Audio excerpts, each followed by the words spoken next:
जोहार गे सनम को और तीना नवा वीडियो साथे जतो को सगुन दाराम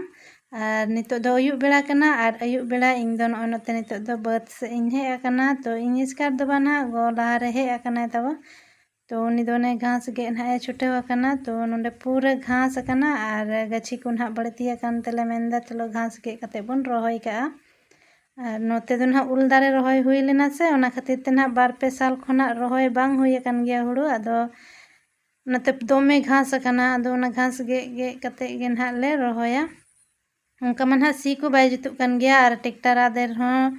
बाय जुतुक कन गया ओना गड्ढा लेदा को से लटू लटू तो ट्रैक्टर पूरा फंसा कना तो ओनाते ट्रैक्टर होना बाको आदेर लगिदो कन गया तो दोनाते